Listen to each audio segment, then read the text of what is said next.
bertemu kembali dalam pelajaran kimia. Kali ini kita akan membahas tentang ikatan kovalen. Ikatan kovalen merupakan salah satu bagian daripada ikatan materi ikatan kimia.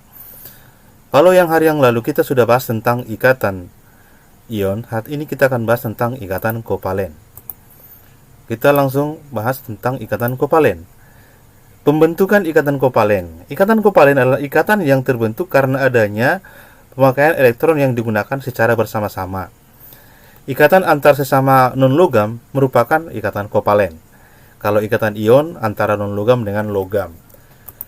Kemudian, kira-kira apa contoh daripada pembentukan ikatan kovalen ini?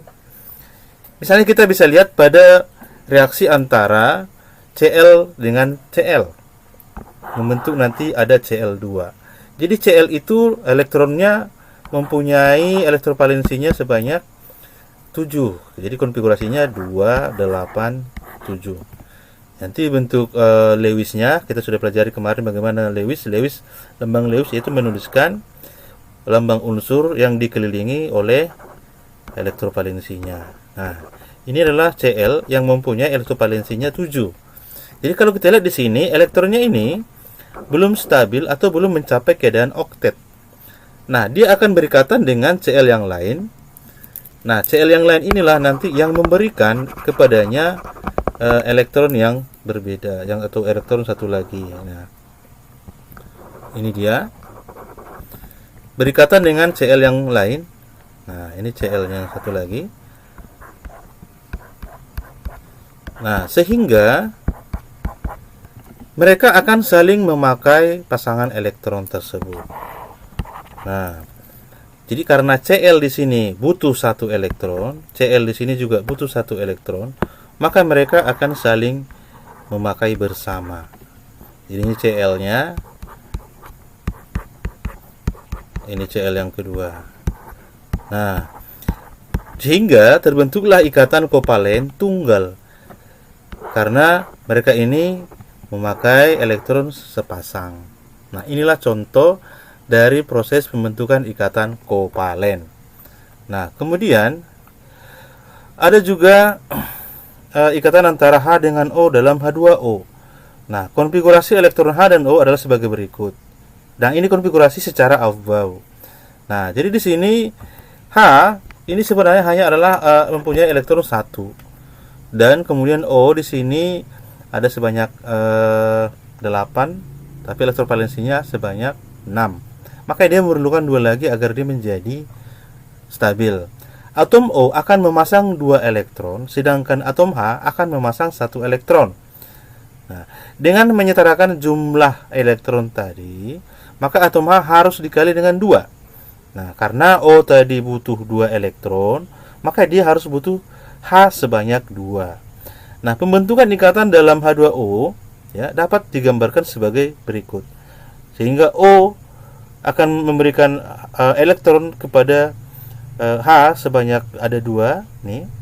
Nah, sehingga terbentuklah ikatannya seperti ini. Inilah namanya rumus elektron, ini rumus bangun, dan ini rumus molekul.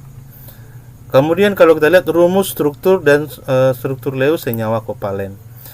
Rumus struktur diperoleh dari rumus Lewis dengan mengganti setiap pasangan elektron ikatan dengan sepotong garis. Tadi kita sudah buat juga di atas. Nah, inilah rumus molekul. H sebanyak 2, maka rumus Lewisnya menggambarkannya antara atom yang dikelilingi oleh elektrovalensinya. Nah, inilah rumus bangunnya. HCl. Ini H yang mempunyai 1 elektrovalensi berikatan dengan Cl yang mempunyai 7 elektrovalensi. Nanti rumus bangunnya seperti ini saja. Ini H2O. Nah, sangat gampang sekali. Kemudian, ikatan kovalen rangkap 2 dan kovalen rangkap 3. Nah, ikatan yang menggunakan sepasang elektron itu tadi hanyalah ikatan tunggal. Namun ada juga yang ikatan yang memakai pasangan bersama itu adalah 2 pasang elektron. Itulah yang disebut dengan ikatan rangkap. Sedangkan yang menggunakan 3 pasang elektron disebut ikatan rangkap 3. Nah, contoh yang pertama, kalau kita lihat di sini, ikatan rangkap pada senyawa CO2. Nah, C di sini nomor atomnya 6, O 8. C di sini memerlukan 4 lagi elektron. sedangkan O memerlukan 2 lagi elektron. Dalam CO2, senyawa CO2, terbentuklah pasangan C memasangkan 4 elektron. Untuk menangkap 4 elektron dari si O, masing-masing dia akan menangkap 1 O. Nah, seperti ini dia. Jadi dia butuh 2 O. Nih. Jadi nanti C ini akan berubah menjadi C yang seperti ini. Nah, ya. Sehingga nanti bisa masuk ada 2 O seperti ini. O butuh 2 lagi elektron. Maka nanti akan dipasangkanlah ini bertemu ke sini.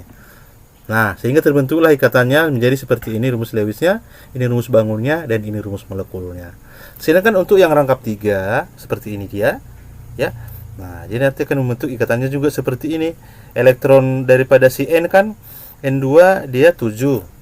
Nah, jadi dia butuh 3 lagi, karena dia kalau kita susun 7 itu 2 dan 5 ya, elektron panasinya 5. Berarti dia agar 8 butuh 3 lagi. Ya. Jadi N kan nomor atomnya 7, berarti 2, 5. Berarti agar dia jadi 8 butuh 3 lagi. Nah, ini dia masih 5 nih. Nah, 3 itu saling memberi, saling memakai bersama.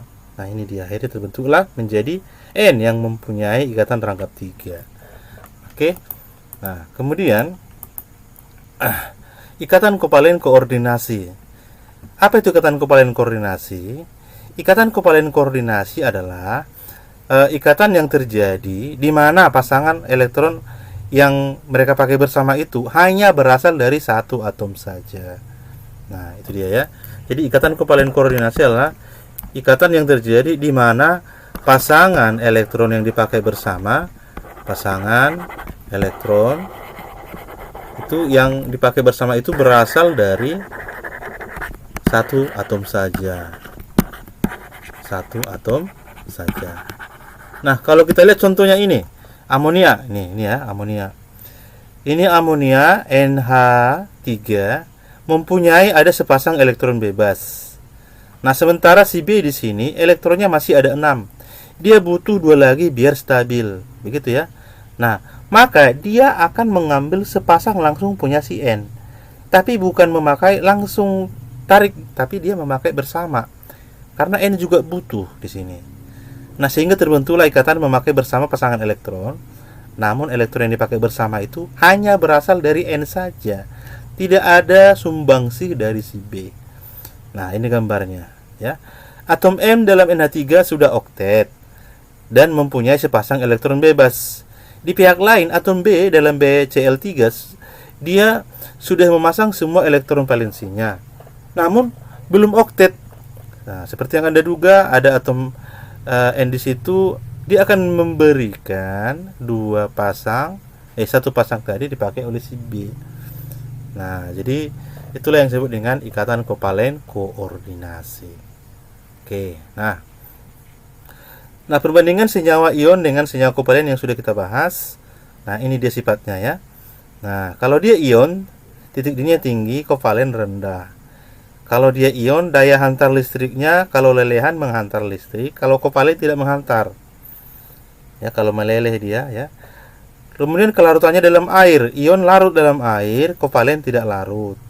Dalam pelarut nonpolar. Nah, ion dia umumnya tidak larut, kalau kovalen umumnya larut. Oke. Nah, ini dia lebih jelasnya lagi. Ini dia titik lelehnya. Kemudian larutannya gimana, dia larut dalam air. Kalau dia ion larut, kovalen larut. Ini dia wujudnya padat. Ada tambahan satu lagi. Kalau ini dia tergantung dari senyawanya. Ada yang pada kamar gas, ada yang cair, tapi ada juga yang padat ya. Dalam bentuk larutan penghantar listrik ya, dan leburannya dapat menghantar listrik, tetapi padat tidak dapat. Sedangkan kovalen hanya bisa menghantar listrik kalau dia di dalam larutannya. Nah, begitu ya. Oke, sampai di sini pertemuan kita, pembelajaran kita tentang senyawa kovalen. Kita bertemu kembali dalam pelajaran selanjutnya. Terima kasih.